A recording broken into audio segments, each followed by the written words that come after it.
Michael in Germany. Welcome to the show. How can we help you? Wie geht's, Michael? Thanks for taking my call. So I have a friend who's a theist, and we had a couple of discussions on religion, especially what he believes and why. Mm-hmm. And it's funny because in the end, it always comes down to you just have to have faith. It's exactly what Matt said. But we covered faith too. So in the end, it was my beliefs make me feel good, therefore I see no reason why I should drop them.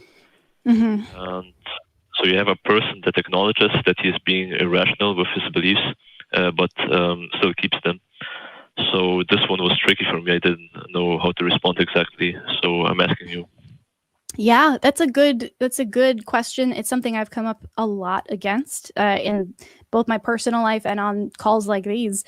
Honestly, the thing that we end up asking callers who are giving us these arguments that don't quite follow is, hey, do you care about finding out what's true?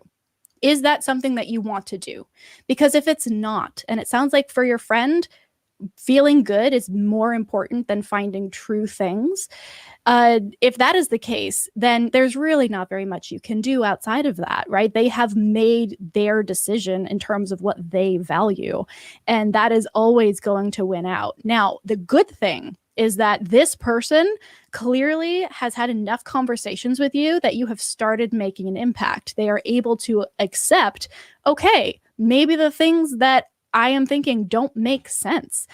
Maybe the things that I'm thinking are fallacious in some way, but they still make me feel good. And that's their last bastion, right? They're holding out there, and they are going to hold that fort for as long as they can. And that's fine. That is their decision. And as an autonomous being, they get to make that choice. I think for you, if you are concerned about what to do next, especially if you're seeing that this person is actually coming to some harm based on their worldview, is to just be there outside, right? If you are there outside and they are holed up in their tower of, but it makes me feel good, and they look out and they see that you're okay, and they see that you're there, and they see that you're existing in the real world without crumbling, that is eventually, hopefully, going to get them to a place where they can feel like they might be able to step out the door as well. Okay. So there is not really something I can do. At this point, if you've come up against everything and it just becomes that wall of, but it makes me feel good, so I'm going to choose to continue to believe it, that's really where you have to throw up your hands and say, okay, you know what? I'm going to walk away, but find me when you decide that you want to find what is true. Because as somebody who went through that process of realizing first that things didn't make sense and realizing that, oh no, if I get rid of these things, then I'm going to feel bad and I don't want to feel bad, it takes a little while to get over that hump. But this is not by any means, I'm not reading this as your friend will never realize the error of their ways. To me, this is a pause. They have expressed to you that they need a break and they need to go do some thinking.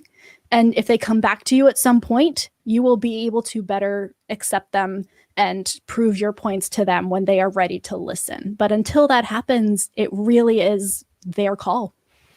Right. And Michael, you watch this show, AXP, other shows, including the Nonprofits, which airs just after this, I'm sure.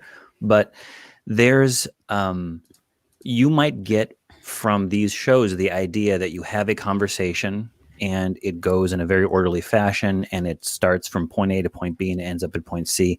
And that in a course of a 10, 20 minute conversation or an hour conversation or a series of short calls, the both parties understand each other. But that's not the way life works.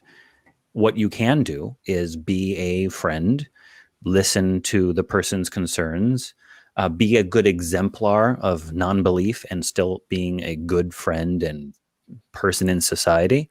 Mm-hmm. And if the person, your friend, is interested in learning more about it or starts having doubts, you can have that conversation a little bit at a time. I talk about this all the time. Have situational awareness. Don't force a conversation. Don't expect that the conversation is going to go your way. Look to see if your friend is ready, because if your friend is ready to have the conversation, you'll make a lot more progress than if your friend is not ready. Exactly. It's a little like fencing. You don't just like jump right at the person. You wait for the moment to maybe make that little comment about faith or comment about compassion. At the right time, it'll score a point if you're into scoring points. You also have to be willing to open yourself up to being proven wrong or undecided about something that you feel very strongly about. That's honest conversation, is one where you're both trying to find out what the truth is, rather than one person wins at the expense of the other. And I think the last thing I'll leave you with, Michael, is that there's something that other ACA hosts say a lot that really kind of hit home for me, which is you might not be the right person to get them there, right? You might be the person that opened the door, and they're not going to walk through it until the right person comes and leads them out. So you have done a lot of groundwork, it sounds like, and that's important, but you might not be the one to get them over that finish line, and that's okay.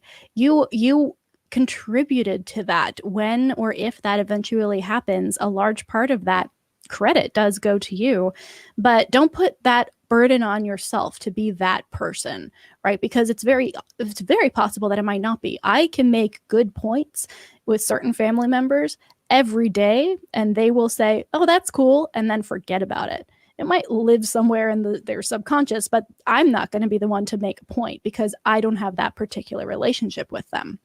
That's going to have to come from somebody else. But hopefully, once it does come from somebody else, what I have said will resonate much deeper. Michael, is there any last thoughts for us today? What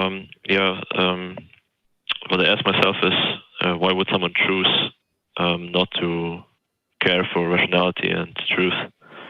So they do. If someone, but not if they keep believing, but they acknowledge they're being irrational. I understand if someone is not exposed to critical thinking, and they don't understand why they're not justified in their belief. But if someone exposes them all this stuff and they still keep believing because of feelings, I don't understand why someone would choose that over rationality. Michael, they probably do care about those things, but maybe they're not seeing it the way you see it. We don't know what the tone of the conversation was. Sometimes when a person is backed into a corner, they'll say something like that. It makes me feel good, or it makes me a better person. They may have said that as their smoke grenade, and then they drop it and they run away. They might not actually believe that. They might believe that they're following everything through rationally. You don't agree with them, but they probably think that you're not seeing things rationally, that you're ignoring certain facts out of principle or pride. So again, maybe don't judge your friend as a hopeless cause or as a person set in stone. We're all on a journey, whether it's a journey toward better financial stability or better emotional intelligence, or a journey of understanding how the world, where it comes from, where are we going, what our meaning in life is. And things change over time. My personal attitudes have changed immensely since I was a child, and even since I was a young adult. And it will continue to change and develop. And so will yours, and so will your friends. So keep that in mind.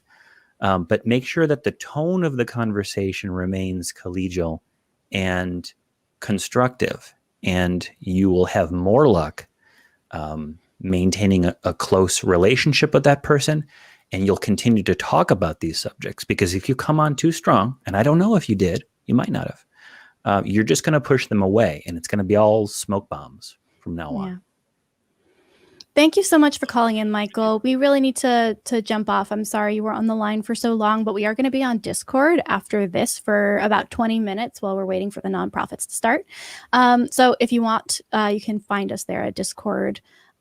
Tiny.cc/ACA Discord is the invite link for that. Thanks so much for calling in, Michael. Okay, thank you. Thanks, Michael. All right. So, Johnny, how are you feeling? I'm feeling pretty good. I had a good time. Yeah. You said the word collegiate, and I feel like that's your vibe. Like collegiate, but make it sparkly. I said collegial, not collegiate. Collegial. That's fair. Probably they're related, but yeah. Sparkly, feeling good. I'm feeling very feminine today because I'm wearing sparkly clothes. Damn. Just out here feminizing the universe. Shoot. It's all the soy that I eat. It's all the soy. It's Yeah. all the mate. All right, can we go to the crew camp? Because we have an amazing crew out here who has been running around making sure that we look good, that we are sounding good, that we're coming through to you guys without any glitches. And of course, there's Crew Ket, and we've got a live long and prosper sign in there as well. Yeah. So I'm loving that. Peace and long life. All right, Johnny, you ready to throw up some love rings? Let's see if I we am. can do this. All right.